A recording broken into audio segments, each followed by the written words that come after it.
Welcome to the Stuck in the Mail podcast. Today, it is episode 39, and Casey and I are talking about this little 10-inch album by the Breeders. It's called Head to Toe. Head to Toe. All right. So if you're thinking, hey, I love the Breeders, I love Cannonball, what's Head to Toe? Great question, dear listener.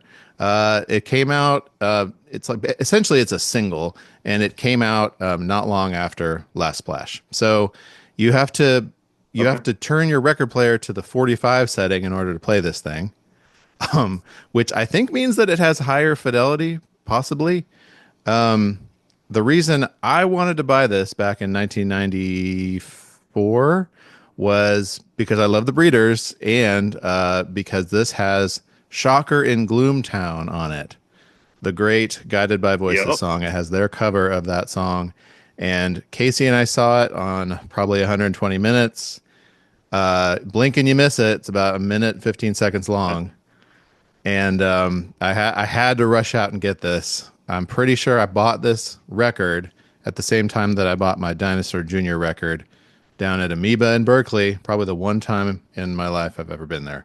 Casey, tell me about your thoughts on the Breeders, Head to Toe. First off, that video features Guided by Voices, which is really fun. The Breeders are in like their practice space in Dayton, Ohio, and Guided by Voices is shown in the video. It's just kind of wandering around and watching them, perform the song that is their song. And it's kind of fun. I'm sure I didn't know who Guided by Voices was then, but I love them now. And it's a great cover. It's a pretty straightforward cover, more or less. It's in Breeders' spirit, but yeah, to clarify, a 10-inch can be 45 or 33, but a 45 in general speed will be a higher fidelity, yes. So Cool.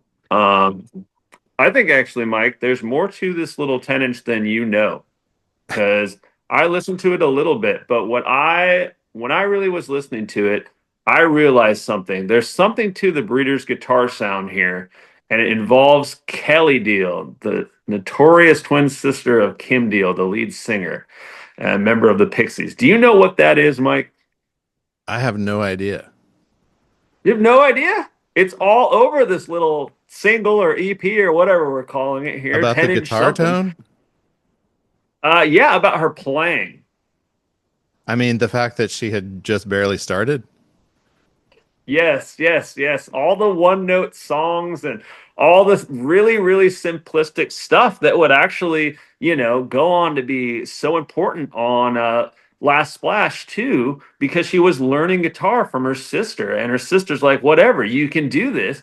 And when you're not a guitar player, you don't notice. But if you're an expert guitar player like Mike here, or a very, very amateur guitar player like myself, a true Kelly Deal, you hear this and you go, oh my gosh, she's playing one note. She's just playing one note over and over and over again.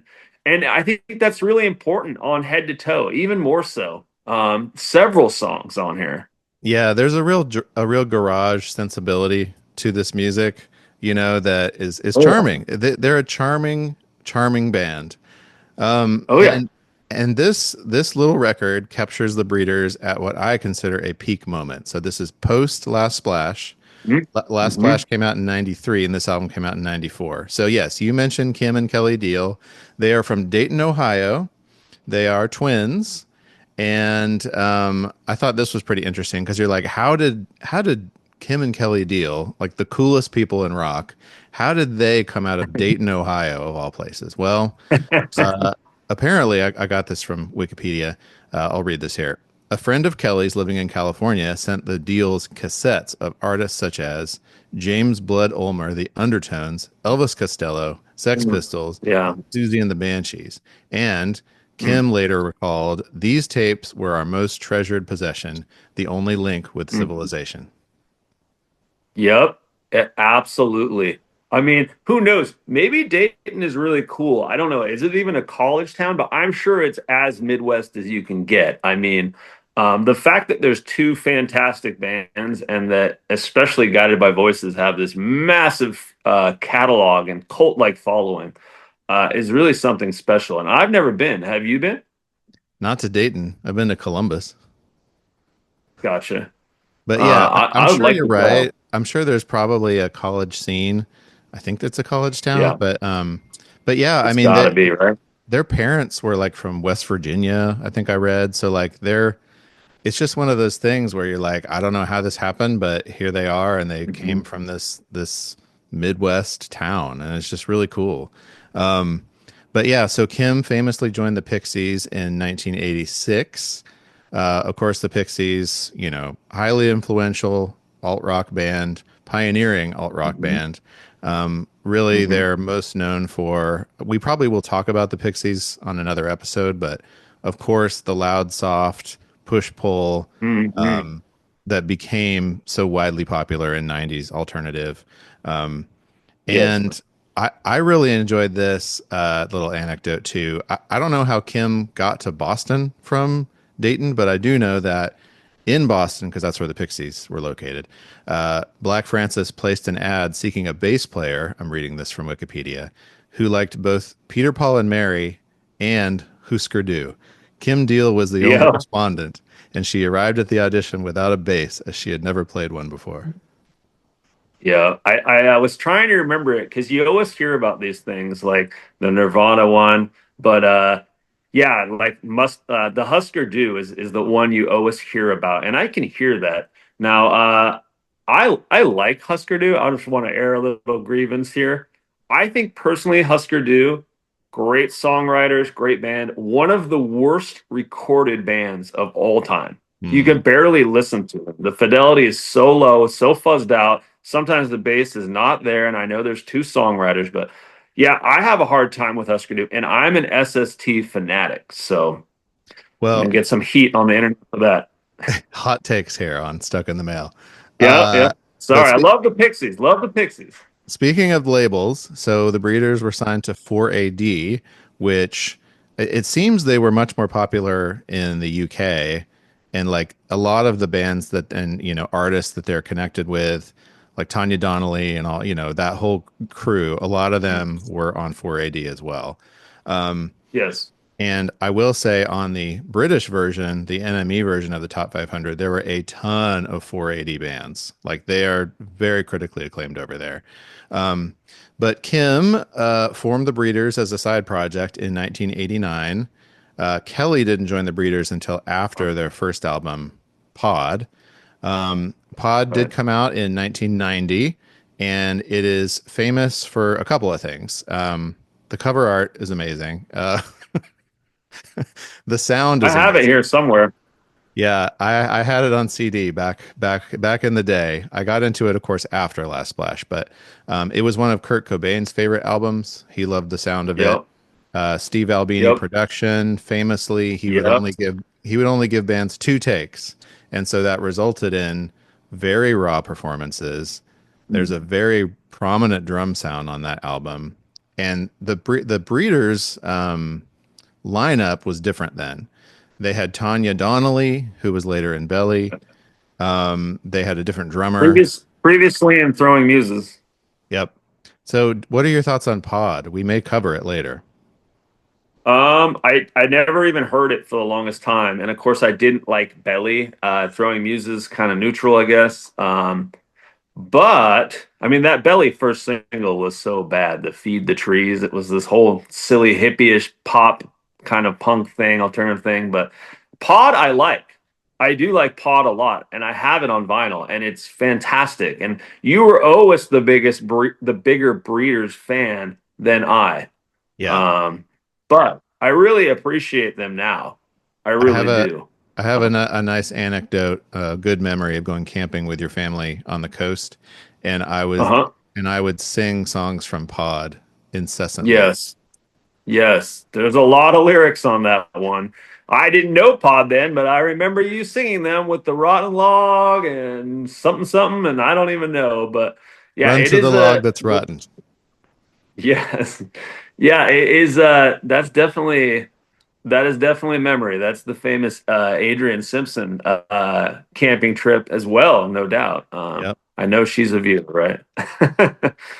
Well, um, moving forward in the chronology here, they did have another EP kind of in between. So Kelly joined, then they released the Mhm. Safari EP, which Yeah, that's it. Yeah. I don't know it too well, but it's pretty good, not great, Mm-hmm. in my opinion. But then Last Splash, and did you know there's a couple of things about Last Splash? So Cannonball, of course, was this massive single. Um, Massive. it went platinum. Can you believe that? It's pretty insane, especially since Cannonball, I mean, specifically the big first single, is such an oddity. Everything about it is so. I mean, is it a reggae song? If so, that's another weird '90s genre blend there. Everything about it is so infectious. The Yeah. video looked like it was. It kind of was in that era of like Beck's Loser, where like you'd see this on MTV, and I literally was like, "Is this the '70s? Like, is this old? I don't even know if this is new." Yep. You Yep. know, Well, it was that time. and that of course was what got my ear. Cannonball was the first Yeah, thing that I heard that I was like, "What is this band?" So yeah. I got Last Splash, and man, I wore out Last Splash, and Mhm. I guess you could call it well, it's art rock. It's very there's a lot of variety on it. It's I would characterize it as strikingly original. And Yeah. really, this Last Splash and Siamese Dream by Smashing Pumpkins were my musical North Star. Like right as I was coming of age, right as I was starting to get into music, other people were into Pearl Jam, Nirvana. For me, it was the Breeders and the Pumpkins. Yeah, no, totally. And that album, I could not get into Last Flash when I was in high school. I mean, I was into the Pixies. It took me to like senior year to even get the Pixies, you know. Yeah, But then of course I loved them. But yeah, Last Flash is not an easy listen. no, There is many tough songs on it. I would agree. I would agree. But I played it all, even the ones I didn't love. I played it constantly, and so that brings us to now summer of '94. So the Breeders are playing at Lollapalooza.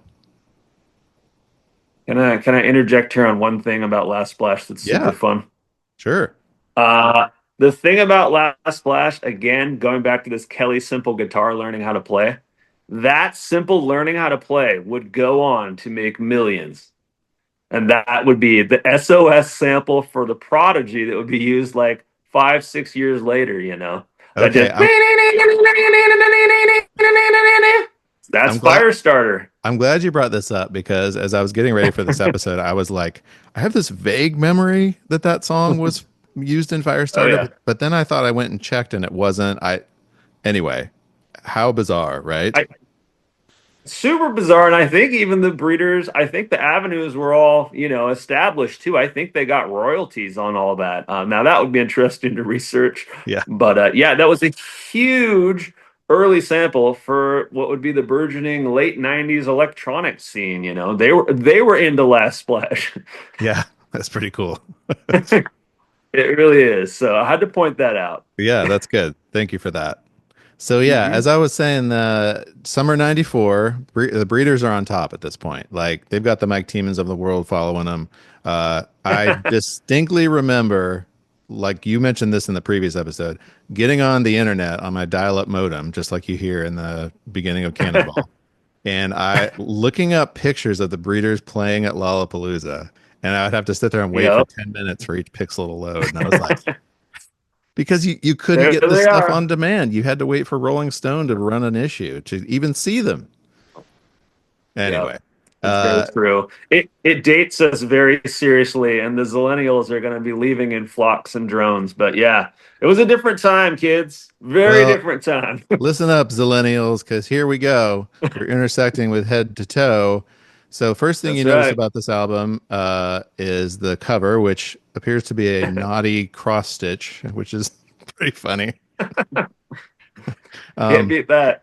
Yeah, so I'm sure there's a story there, but I sure couldn't find any information.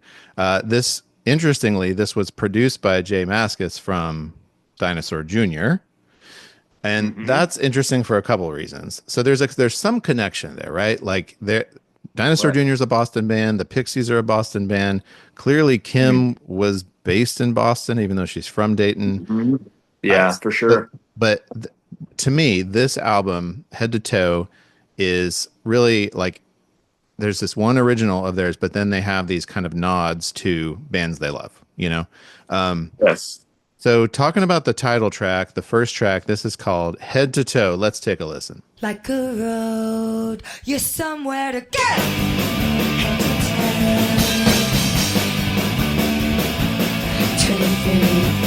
Walk with me. Your face looks good to me.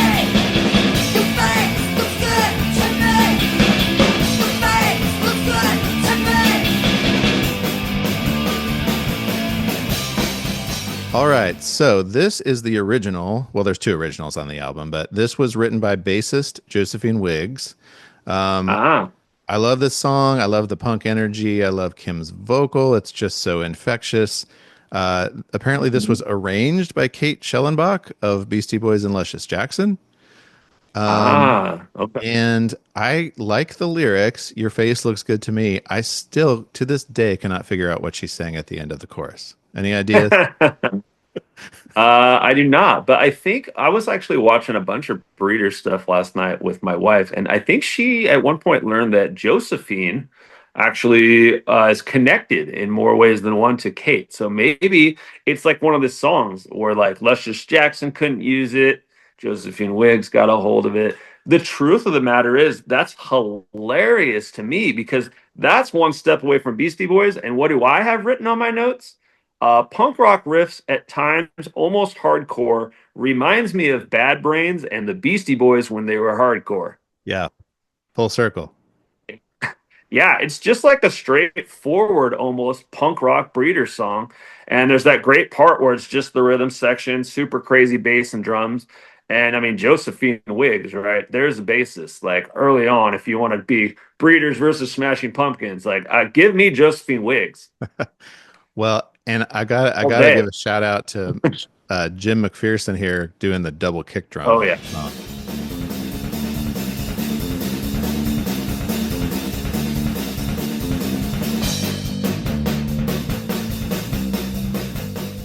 Yeah, I was watching in his videos and stuff. He has his cymbals up high. So there's two ways to place your cymbals. He likes to go high, and I love that. I love I love when a drummer wants to go high. Yeah, he's kind of underrated, I think. Oh yeah. Of course, he wasn't on Pod, but as a drummer, I really like Jim. So yeah, Yeah, so that and he really is that guy too. Like when they started touring, he like had never left Dayton. He's like that guy, like Joe Midwest, right? So yeah, he was just like, whoa. So cool. truly fun right there. But yeah, it's just such a hey, what if the Breeders were a punk rock band? Yep. Here you go, head to toe. Well, and looking back or looking at track 2 now, so this is the hit. This is Shocker and Gloomtown, a cover of Guided by Voices. Let's take a listen.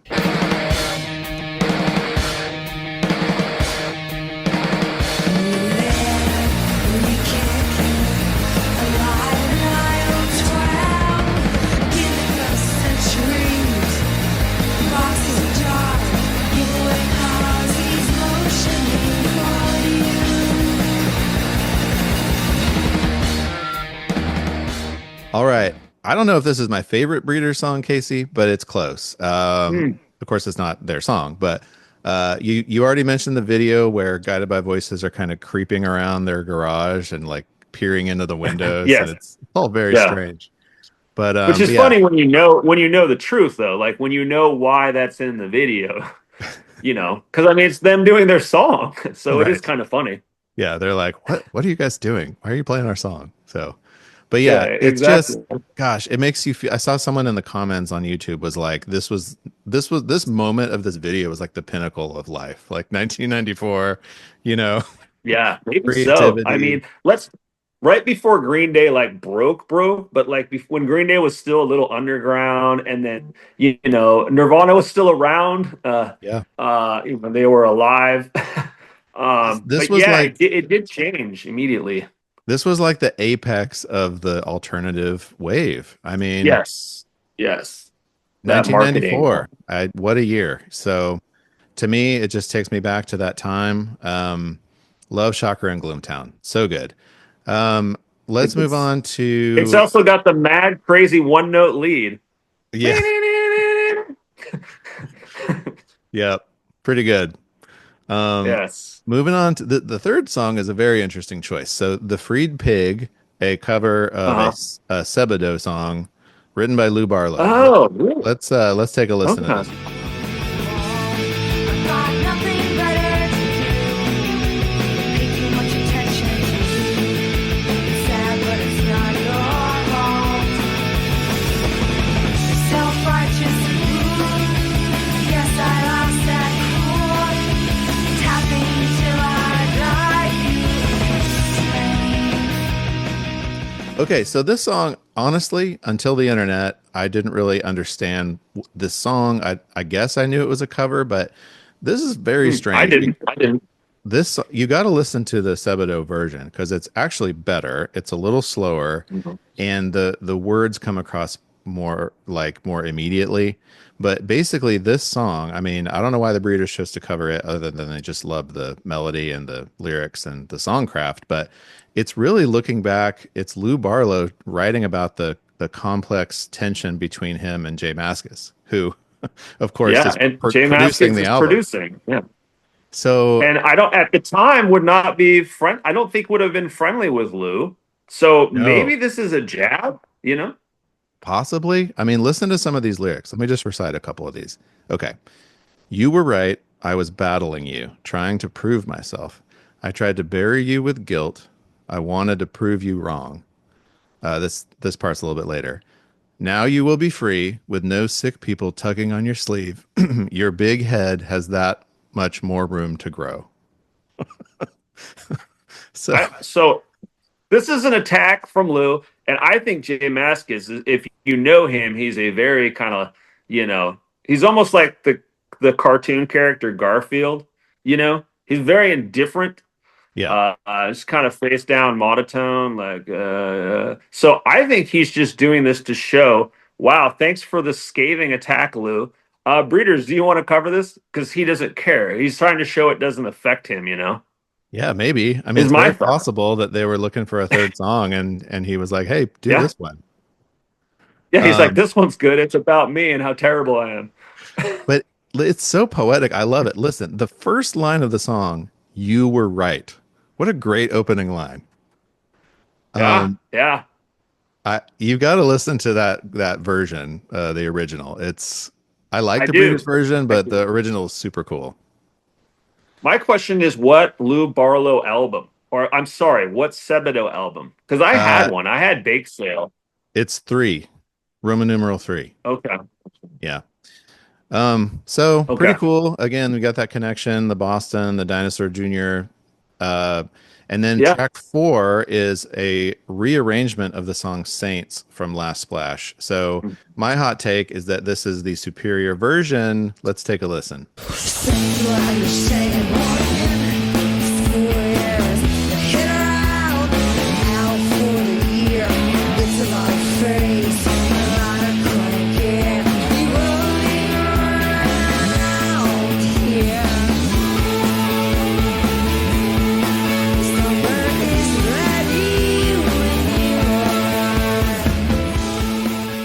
Okay, so weirdly, this was the version of the song that was in the music video. Do you remember this? Yes, I Thanks. saw it last night too. And they're all in like winter ski gear in the snow. Yes, they got at one point. Kim Deal's wearing a like ski mask with just the mouth and the eye holes, which I don't know if she's making a reference there to the Bikini Kill Riot Girl movement, but it feels like she is. It feels like she's trying to, give popularization to it because that was a really great video. Great And the only other popular thing that had reference to that scene in Olympia would have been when Kathleen Hanna's jumping around like an idiot with Kim Gordon in the Bull and the Heather video. Yeah. That's the only other like mainstream like Riot Girl thing, So I think love Bull and it's the Heather. referencing. I think Bull and the Heather is Oh, like yeah. the most perfect 90s song there is. It's funny. It's so off kilter, kind of, and weird, kind of like Cannonball. and Yeah. maybe they were trying to make a Cannonball, but the thing is, it like killed Sonic Youth for a while because they Yeah. had kind of like this. At this time of music for you millennials out there, it was not about if you were a good musician or on the indie scene and you succeeded. That was not something you could celebrate. Nowadays, you can. You're like, oh, look at our subscribers. We got a couple pennies from YouTube. Back then, it was not like that. This was not non-monetization thing, you know. Yeah. It's a good point. It Well, really is. I love this version of Saints, and in particular, I assume it's Kelly playing the lead guitar. I love it when she hits the complete wrong note. It makes me laugh every time, and we got to play it right now.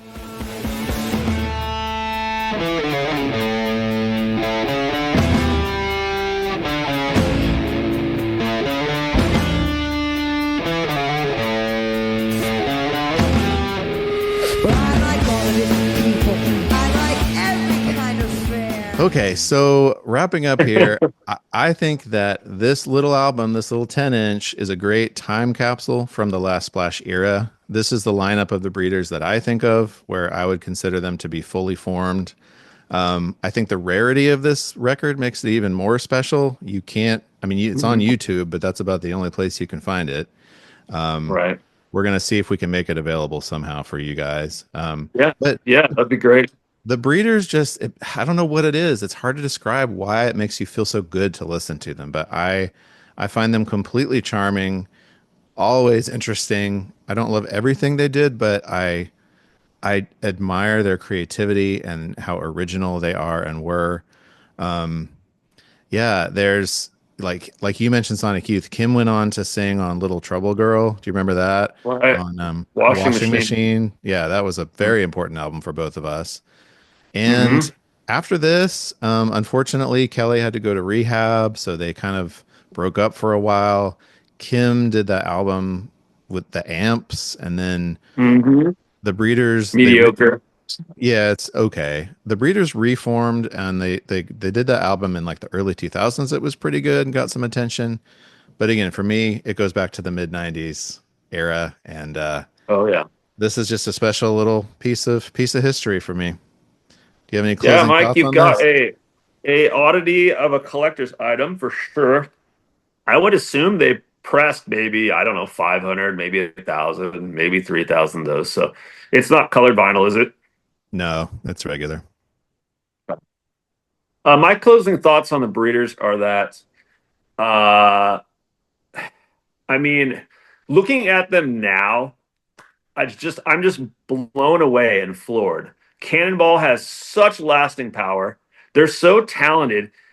My love for the Pixies, by the time I was a senior in high school, like, I don't want to get into them, but Kim was such a talent in them that was the problem. We had Yeah. two super strong songwriters, and when Kim wrote Gigantic on Doolittle, it really overshadowed because it was essentially the one song where she was writing lead, and it overshadowed all of Frank Black's material at the time. He was Black Francis, but I can imagine how devastating that would be as someone who considers it their band, and they just couldn't find the footing to get along. And when they went their own way, I mean, Frank Black did some great albums like Teenager of the Year. Headache is one of the most ridiculously silly, catchy little ditties you could possibly hear. I'd play it every day if I was a DJ on the radio. But I mean, what they needed to go their separate ways. It's how things are. Did the Beatles need to go their separate ways? We'll never know. We'll never know. Should they taken a couple years off? We'll never know. I don't want to have the debate. But the Pixies had to go their separate ways, and thank goodness they did, because Kim Deal was being stifled in that band, and I love that band, and I love Frank Black, but she was being stifled. And it's just so amazing that things went well in the music world. And it's funny to think about all the little jabs on this. Was there jabs from Jay to Lou on this? And Kim hadn't been free of the Pixies that long, so there's lots of weird energy. Yeah. And it's a fun little vibe. There's more one note riffs than you can imagine. And Kelly Deal, I mean, she's just, could you imagine like not being good at guitar at all and playing in front of real audiences? I mean, she's awesome.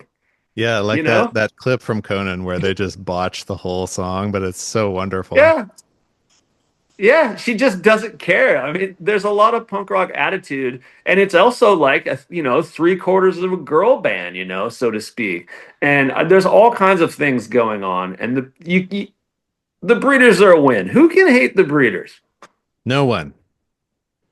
No one. And I will make one final small point I wanted to make earlier. I think that what you found in this little 10-inch is a lot of what you took and used when we made one of the best Hideous Kids albums, Happy Go Lucky. It does have that little touch of magic there. And it feels like what you sourced the most maybe was this very thing, Yeah, you're not You know what I wrong. mean? There's a little bit of simple stop and starts, loud and soft. yeah, and there's a little bit of even the sound of like Freed Pig is not unlike Happy Go Lucky. Yeah. So you're right. It's kind of all there, and I mean that's how music works, right? You hear something, then you go like, now I'm gonna go play something original, and your brain's like, oh no, we're not. Unless you're really young and you haven't heard much, and then you can have original thoughts. That true outsider music. Hopefully, we never get into say a Wildman Fisher or a Daniel Johnson or a Jan Deck, but yeah, true outsider music is rare and it's difficult. It's difficult to look at, but I'm a big fan. Nice. But anywho, speaking of outsider music, I have a new pick for us. Do you want to hear about that? Let's go. This one's kind of super special. It is obscure. Apologize. One of the reasons that makes this so special is that I and my wife Sarah have tickets to see this performer soon. So it'll be the first time that I kind of give the take on the live performance as well. Now, what this is possibly the most important and relevant obscure soul album that exists. Oh, I have the glare. This is Swamp good. Dog. We're doing Swamp Dog. Total destruction to your mind. Oh, the glare. I don't know what's going on here either. I think he has a pot for a head here, like a helmet. So I'm seeing Swamp Dog in a couple weeks in Healdsburg of all places. And this album is going to destroy your mind. That's a lofty promise. 1970. Okay. 1970. Cool. And it's his first album, and it is first of many good albums, but wow. I don't know. It's outsider obscure soul. So we are doing outsider music here. So you let me know if you find some heavy influences, because lyrically you probably will not, at least in this genre. Excellent. Yeah. All right. And it's really something. Well, I'm looking forward to it, man. Thank you. Yeah. Sorry about the home edition. I can't even twirl around in my chair. I'll just be like, thank you all for listening. We appreciate you. Episode 40 coming up. woo! Total destruction to your mind, baby.